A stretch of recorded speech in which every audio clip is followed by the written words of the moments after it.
Hello, everyone. For Club HAWO this week, we have 3 teachers who have recently won the Bridging the Divide Award, which is for outstanding rapport building in class. So the 3 teachers we have today are Teacher Miss Veera, Teacher Kate, and Teacher Kris. So they're going to discuss with us the best ways to build rapport. So let's get started. How do you actually start a class? What do you do? So when I first started, I was so confused on how to start a class because it felt like all these little eyes were looking at you and you were like, oh my God, it's so scary. But the first thing I always say and what I recommend is always having like a little name, like little badge. I have this one, so it says Miss Veera. And I just always introduce myself. I get the students to repeat my name. And what that just creates is a very comfortable space so the students can talk to you and they feel free to ask you questions. And then secondly, what I would always do is I start off with kind of like a little engaging, fun thing to do. If you start right into it, I feel like the kids are kind of like, oh no. So you want to get their interest, you want to get them super energetic. So a great thing I love to do is I love to get them to utilize their space around them. So one of the key things that I do is I always ask them to do like a scavenger hunt, nothing too far, but like I would say, get like a pencil in your room and show me. And so then they'll do it and they get so excited and it's so cute. So for me, what that does is it engages, even the parents will come in and start to help their students. So it gets everybody involved into a learning space. And at the same time, they're still learning small words like pencil or shoe, and they understand to grasp those small things. And they're so energetic when they do it. So it's really cute. But it might not always work for the older students because they might be like, I'm too cool for school, I don't want to do that. So what I do in that case, if it is a little bit of an older crowd, I kind of get them to do like small little activities. So I have like a little teaching basket always beside me on the side. So one great thing I would always recommend is flashcards. Flashcards and me are best friends. So like I always have, for example, we do like a fun game where I'll like ask them like cover the word and say like who's the first to answer, and they'll get like some kind of reward when they answer. And we would do it really fast or really slow depending on the learning literacy level. But I think that's a great way to start. And then once I'm done all those, I would go into then the classroom rules, which are really important, just so it sets the screen. So I personally print out my classroom rules. So what that means, I'll give you an example. So like be kind to each other. So this is like a great one to tell the students, and I'll explain. I think it's really hard if you just read them because they won't really understand. So showing what does kindness mean. So I'm like smiling, very nice, like you want to introduce that. And then once that's done, then I go into what happens if you get all your stars in today's class. So I will show them my little prop jar, which is usually has some fun stickers in it. So like little minion stickers that they love. And what that does is just getting them involved into props and getting excited. That's what you want to do before you start a good class.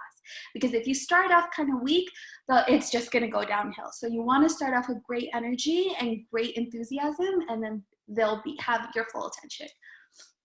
That's at the beginning when you first meet the students. Yeah. What are some things that you do if you've been teaching kids for a long time? How do you maintain that energy and rapport that you started at the beginning? That's a great question. When I always ask students questions. So I think it's really important to understand who are your students, especially because you get a lot of repetitive students.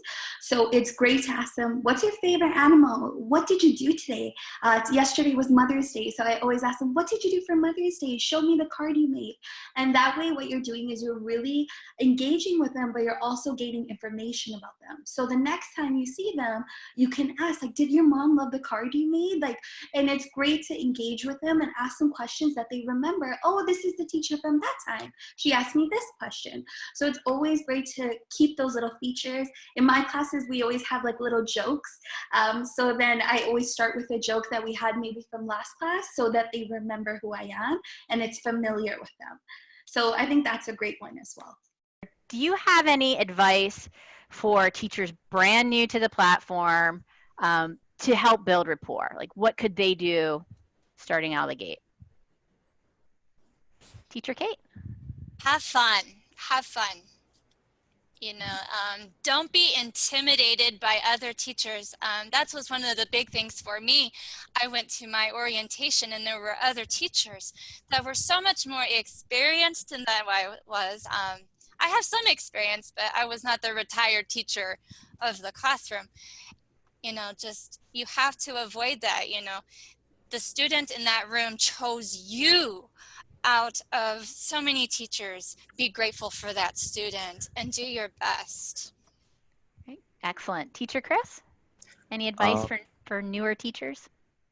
Yeah, to me, I would say, yeah, be yourself. Of course, smile a lot, and have that, I think, come from, caring about the student and wanting to connect with them, and just being genuine in that way. I think that's really important. Yeah, I think that genuineness has to come through to really care about the kids, for them to be invested For sure. in the lesson. And what advice would you give to teachers who are struggling to build rapport with certain students they're not bonding with? How would you help them? It was really hard. I actually had a student where it was in a group class setting, and he would, anytime I addressed him, he would leave the classroom. And I was like, oh my God, what do I do? Because anytime I talked to him, he would kind of like get really shy and nervous. So as a teacher, obviously you can see what kind of predicament I was in. But what I had to understand was that this is all about the student's comfortability. That told me he was not comfortable with himself, right? To introduce in the classroom. So what I would say to the teachers who are having a little bit hard time, understand that all students are not going to be the same. You can't have the same kind of thing for every single student, because everyone has different comfortability and different learning like literacy levels. So what I would say is first to ask small questions to really understand where your student is academically, but also comfortably. And then that way you can always adapt your learning material towards them. So if it's a much smaller and very, like sometimes I've had students who don't understand what I'm saying at all. So what I do then is I draw. Everyone understands drawings. So if you can draw and you can do little sketches, they love that. They were like, oh, okay, I know what you're talking about. But if I'm just talking to them, they're like, what is she talking about? I don't know. So I would say just really understand what kind of student is your student. So I think that's really important. Well, thank you everyone for attending. Have a great day.